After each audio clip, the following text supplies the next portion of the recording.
All right, everybody, thanks for listening to the very first episode of the Four Turntables and a Microphone podcast. I'm Dan. I'm Ryan. I'm John. And I'm Ricardo. In this podcast, the four of us get together and talk all things music and our love for collecting vinyl. Since this is our first time around, I thought we'd introduce ourselves, and I might as well go first. So with myself, Dan, my main taste in music is pretty much alternative, classic rock, and some 80s new wave. I'm pretty much open to almost anything. If you look at my collection, I have pretty much every genre in there somewhere. Huge Bowie fan. Over the past year, I was able to actually collect his entire studio run on vinyl. And I got started collecting records back when I was like 7 or 8 years old. My dad was in a band and he was a musician, so he was always playing records, and I always loved listening to them with him. And one day he bought me a record player, and it was this little GE kind of, it had fold-out speakers on the side, and it folded up, and it had a carrying handle so you could carry it around. I literally lugged that thing around the neighborhood, brought it to my friend's house, and brought records along, and we'd even listen to it in the yard. Was it like a suitcase or made of plastic or what? No, it was metal, and it was pretty big. I got a picture of it I can show you guys, but yeah, we'd literally your shoulder up as a kid carrying this thing around. Yeah, exactly. Yeah. And we'd plug it into like the external outlets on our houses, just listen to it in the driveway or wherever we were. It was great. Oh, cool. Yeah. One of the earliest records I remember owning is The Muppet Show. From the TV show, had their soundtrack, and over the years as a kid I bought things like the Rocky IV soundtrack and the Beastie Boys License to Ill. I still have them all in my collection. And my 13th birthday I got a full-fledged stereo with the whole stand and new turntable, and I kind of used that one. It was like Hitachi, I think. It was when the CDs first came out because it had a CD player on it as well. But I used that turntable well past my college years, and one day the turntable died, and I went without a turntable for probably 10, 15 years. And then I decided I wanted to get back into it, and I started looking around for turntables, and I came across this Kickstarter campaign by a company named Fluence. I watched their video, and I was just blown away with how nice that turntable looked. It was really slick, looked like it was really well built, and it was also from a company in Niagara Falls where I kind of grew up. So it was nice to kind of find something from a local company. So I picked that one up. I got that at the end of the Kickstarter campaign, and it was awesome. I loved it. Started collecting records again, and it was about a year ago when my dad decided to give me his collection. So I inherited like 400 LPs and 645s, and after going through them all... oh my God. Yeah, and after going through them all, I ended up like keeping about half of them, stuff that I actually liked, or a lot of my stuff I really kept for more nostalgic reasons as well, because I remember listening to those records with my dad, even if they're not stuff I'm really into now, but I just wanted to keep them. And then not too long ago, maybe 6 months ago or so, I started looking around on YouTube, and I saw that Fluence had upgraded some of their turntables, and they had some new ones out. So I decided to upgrade to their top-of-the-line model, the RT85 reference turntable, and it is killer. It's amazing. And when I got that, I offered to sell my old turntable to John here, and at the time, he wasn't really ready for one, but so Ryan grabbed it up from me. I didn't pull the trigger. No, he didn't. So Ryan got it. Hesitates. Yeah. Ricardo was a little disappointed he didn't get it, but that we're still friends. Yeah. Yeah, Ryan got the upgrade. So let's hand this over to Ryan. Let's hear his story. Yeah, thanks, Dan. I've been enjoying that turntable so much ever since I got it. It pushed me over the edge, I guess, in terms of just going from collecting a couple records that I had got over time into truly getting into it as a hobby and collecting music as a passion. My collection now for 12 inches might be around 300. I have no idea, actually. Holy. I was going through some stuff in my closet yesterday. I had ordered another pack of sleeves, so I was going through and cleaning some stuff up, slipping some records into sleeves to keep them protected. And then I found like at least 20 or 30 albums that I know I don't have in my Discogs. And I couldn't be bothered at the time to sit down and filter through it and figure out which ones are and which ones aren't, but that'll be something for another day. So there's more work to be done. But yeah, in terms of like, It's work to be done. it never fucking ends. But I can In help terms you of- with that. I can help you with that. Yeah. Yeah, I guess when this all lights up, we can go through some stuff because a lot of what I don't have logged yet is kind of like 80s rock. A lot of it I have no clue who the acts are. Like they're perhaps one-hit wonders or I don't know. But I can filter that, so leave it to me. Don't worry about it. Yeah, I'm going to relieve you from that stress. Don't worry about it. I'm looking forward to going through it with you guys so you can take me to school on who all these people are. Ryan's in like, terms of the okay, music- boomer. Yeah, no, I'll help you with that. The boomers will help you. you said it. Yeah. You said it. For what music I'm into, Sorry. the majority of my collection is pretty much made up of classic rock, psychedelic rock, reggae, dub music, a lot of funk and soul that I found at the antiques market actually, as well as disco and house music. And then stretching farther out, I don't know what types of labels to put on it, so I guess I could call like IDM, like Boards of Canada, that types of electronic music, and then a lot of jazz music as well. I'm really heavy into electronic music, I guess, compared to you guys. But I do definitely enjoy everything. Electronic music, I suppose, I enjoy it so much because of what it is, or what it's built off of other genres in history. Like I credit electronic music to exposing me to a lot of other genres like jazz, soul, disco, bossa nova, dub. Yeah, it's all those Even samples. like the technical side of recording and mixing. Yeah, like a lot of it, I understand a lot of people only appreciate it from the surface value that it's made on a computer or it doesn't take any traditional talent like a instrumental music might, but there's a certain side to it that I love. Oh yeah, my turntable. So yeah, I recently got that Fluence turntable off of Dan. Recently upgraded the needle to the AT Audio Technica 95 something or other, the green one, the elliptical. It's been real good. Yeah, I've had it now for, I guess, remind me, Dan, a year? Time flies. No, I don't think it's been a year. No, it would have Yeah. been because I got my new I guess one in the in fall. like September. Yes, That'll do her. I was with you guys. It's not a year. Yeah, Yep. I remember it. I was. Yeah, that's when I was debating pulling the trigger, and I couldn't pull the trigger in September. There All we right. go. That puts it together. Perfect. Good segue. John, let's hear your story. Yeah, mine is actually remarkably similar to yours, Dan. Pretty much like the music genre taste that we have. A lot of just a little bit of everything: alternative, classic rock, '80s new wave, Depeche Mode, and stuff like that.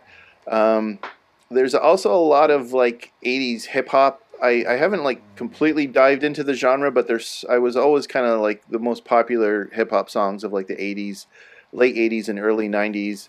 Run DMC and LL Cool J and Beastie Boys and stuff like that. I'm slowly going to get into that in my collection a bit more. I also really like electronic music as well too. So Ryan, every time you play it, I'm like, oh, there's another genre that I'd love to dive into more. I'm a huge U2 fan, and some of my favorite U2 tracks are these ones where they let a popular DJ kind of go into their music and kind of mix them up and make more of like an electronic version of it and stuff like that. So, but yeah, U2, massive, almost obnoxiously huge U2 fan. That will be like the artist spotlight we'll be doing later about U2. But yeah, getting into turntables when I was a kid, another similar story to Dan. My parents had a turntable, and my favorite album was Sesame Street Fever. I listened to that album over. I don't know if you ever saw that before. I think I have it, John. Do you really? I think It's- so. I I do listened have a to Sesame that. Street album. It's like a million times. It was a complete like thing on the. If you ever know like the Saturday Night Fever album, where the Bee Gees are doing their whole thing on the disco dance floor. The Sesame Street recreated that, so it was all like Bee Gees songs of like late '70s disco done in Sesame Street style. And yeah, my older brothers and sisters back then, we had a turntable and they were super into Rush. So I got heavily into Rush at a younger age. But yeah, I really started collecting about 10 years ago. I was on a business trip, and we went to San Francisco, and then we stopped at Amoeba Records, and I still even have my original Amoeba Records bag with me. And I envy you, man, because I've been there before too, but I didn't think to keep the bag or anything like that. I didn't even keep the receipt. It was like I didn't have a turntable, and I was just like, the size of this place. And then I was already a U2 fan, so I was like looking through, and I picked up like 2 or 3 U2 albums. I think Wide Awake in America and another one, just because I loved albums. They were cool. But yeah, for like 10 years, I've been collecting albums. Over the past 10 years, I've also been a member of the U2.com fan kind of like membership. And over the years, they've given away a lot of vinyl issues of their albums, as like every year you subscribe, you get a gift. So I've got all these U2.com things. So yeah, for about 10 years, I was sort of collecting albums. But then one fateful day, Dan invited me to come over to listen to some records. You know, we had talked earlier about being into like David Bowie and U2 a bit. So that sounded great to me. And then I came over there, and I was the first one there. And he's like, okay, pick an album. And he had a U2 album, How to Dismantle an Atomic Bomb. So I took that out. It was one of the red vinyl versions of it. And then right away I was like, just, everything about, collecting records, the look of the record, the tactileness of taking it out and putting it on and dropping the needle, the artwork that was inside it, and all the things that people are into vinyl really like, right? It's like even if you only listen to a couple songs on the record, you're like taking this item and, as opposed to digital music where you can just like flick through music, you're like committing to this album for at least a couple songs. And just the fact that it was this cool kind of conversation piece, right? You put on an album and it's an excuse to sit around and shoot the shit about stuff like that. So that was all really fun. So I was hooked. I loved Dan's Fluence RT85, and this was right before Christmas. So I came home and I told my partner, my girlfriend Diana, like how awesome this was and everything like that. So, she could see how incredibly excited I was. So come Christmas time, she bought me a Fluence RT80, along with the stereo system. I'm really spoiled. At the time, another Canadian company called Paradigm, I got some speakers on that, and my kids bought me a few albums for Christmas, and I was just hooked and everything. So then a few months after that, I was kind of getting the itch a bit more. I upgraded from the RT80 to the RT85. It just had like the little bit better needle on it. And as I was saying, I kind of had some challenges leveling my turntable, so the fact that the RT85 had these independent things you could level. So then, I got the RT85, and I sold my RT80 to Ricardo over there. And so I will pass it over to you, Ricardo. Okay, yes. With me, kind of the same story of Dance and yourself. My dad was always playing vinyls. I remember that he has this old Sansui receiver. I don't even remember the brand of the turntable, but what I do remember is that we had like these huge speakers in my house. So we have like the vintage ones, and we had two like the size of a washing machine. So they're so big. Oh, wow. And my dad, he was always cranking up some Glenn Miller, Ray Conniff, and that kind of music, and some disco sometimes. But for me, I'm always being a metalhead, which was crazy because in my room I used to have like a small tape recorder, and I was just watching to local radio stations. And I'm from Honduras, so back there's no like a metal station, so we were just listening to pop, and so Michael Jackson, Foreigner, that thing. But I remember that my cousin gave me my first heavy metal tape was Iron Maiden, The Number of the Beast, and even it wasn't even an original one. Was like a copy, and all the name of the songs they were typing like in a typing machine kind of thing. So since then I've been collecting music. I was playing in certain bands. I play guitar since I'm 8, and my favorite pretty much I've been listening to everything, but because I lived the 80s and all the changes that happens, I was into electronic new wave, but metal is my thing. So classic metal, progressive metal, um, heavy metal, obviously.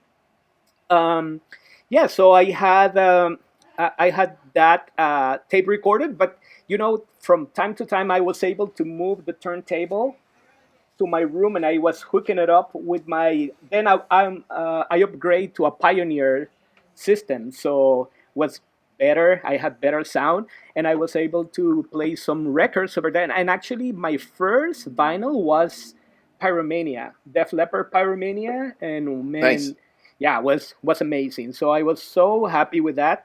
And yeah, then I will say after that I was putting my record hunger like in pause. I was just buying vinyl, some no vinyl, sorry, CDs all the time. But just like 4 years ago, another cousin, just gave me this crappy turntable, and was crappy because he was just advertising that in Facebook for $10, and he's in Montreal, so I had to go to Montreal for a trip, and and I said, hey, give me the turntable. It doesn't matter. So the funny thing is that I just got the turntable. Was an old one. I don't even remember the brand. I think was whatever, but didn't have like a preamp. So a friend of mine that he was working in a recycling company, he was just getting a lot of electronic things that people just getting rid of, and he got me like a nice realistic turntable and a Sony receiver. But the good thing is that the Sony receiver had the phono plugged, so I was able to just put the turntable. And another friend gave me a pair of these speakers that they were not Fluence, Dan, so they're nuance. They don't Nuance. have, yeah, they don't have even the wattage or the ohms or anything. I put it up, and I was just starting picking up albums from, yeah, from antique stores and some marketplaces. But then I said, no, I'm going to improve my game. So I got this Jensen turntable. This a round one that you can is Bluetooth connected. And yeah, I didn't like the sound. And when I started hanging with you guys, I saw the transaction happening. Dan selling Ryan's the turntable, and Ryan selling his Audio Technica to Tony. And I was like, okay, at least can you give me Tony one? No, too late, man. Tony That got was it like already. fucking hermit crabs passing their shell along or something. Oh yeah, Yeah. that was, yeah. I could feel that. So and then same thing as John. So I was able to go to Dan's house. So yeah, we were listening to some tunes, and we were just picking up records and having just a few drinks, not too much, not too many. Not many bottles of scotch, eh? No many. And when I heard the sound of your setup, Dan, I was completely blown, and I was saying, "No, man, that's what I want."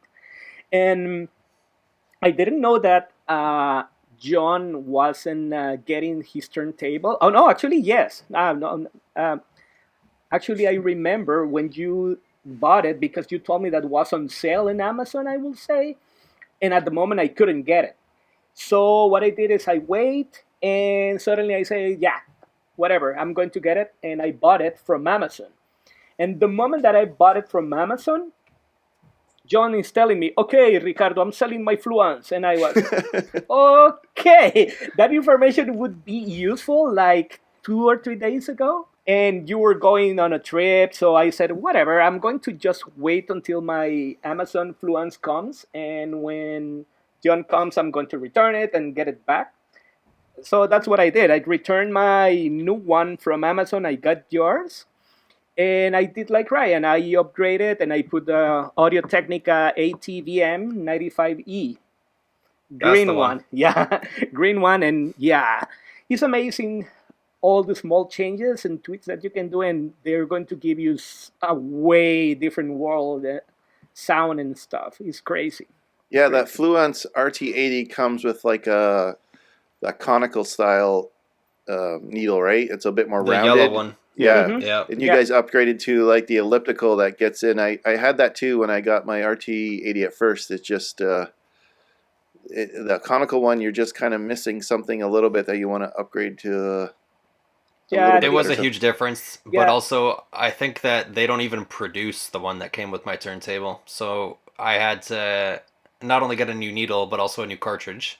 And that was my first time installing a cartridge. Didn't have the screwdriver. I was using the tip of a metal ruler to undo my Oh screws. my goodness. Oh Um, no, that was painful. I took out. I had an old Xerox or no Brother laser printer from university that I took out of from under my bed, plugged in, blew the dust off of. It still printed for the first time so that I could get the alignment guide from the Fluence website to pop down on the table. Yep. Yeah, single most stressful thing in my life, mostly because I'm underprepared and uneducated about it, but just worried I'd screw up the whole setup trying to upgrade it when it wasn't truly broken. It was just, you Are you know. sure your manual didn't? My manual for has a few templates for those alignment guides on it. No, mine didn't have anything fancy like that, or I just didn't look. I could have drove one down. I did give Yeah. you the Yeah. manual, I think, though, right? Thanks for calling me out. It's actually within the chest that I have my MacBook sitting on right now in one of the Nice. drawers, so I can look at that after. So yeah, it sounds like it started way back in 2016 when Fluence did a Kickstarter, but they got 4 of us hooked on their turntables. Yeah. It's Yeah. amazing what marketing can do, eh? How did you find out about Yeah. that Kickstarter, Dan? I was Yeah, just researching turntables and it just popped up.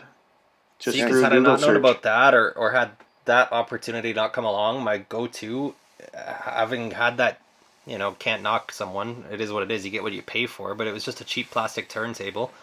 At the time, it seemed okay, but then you want to upgrade, and the only thing I could think of at the time was like some Technics $600 DJ type of. And I say that because it was something that I thought, okay, if I buy something, I want it to last forever. And at Yeah. the time, that was the only thing I could think of. Yeah, and from the reviews I was reading, I was looking at a Project. I think was the one I was That looking was at another before, and Yeah. everybody, it's like Debut. bang for your buck. The Fluence for entry level at the RT80 is the best in the market. Yeah, no, I was watching a lot of YouTube videos, and every single one is recommended the RT80. Yeah, it's amazing. Yeah. Yeah, I went through tons of YouTube videos as well. There's that one guy, Vinyl Lees, I think, and he had a couple. And then I remember that was a well-reviewed one. And then Dan's like sent me his recommendation. I'm like, oh, I love yours, so Yeah. here we are. Awesome.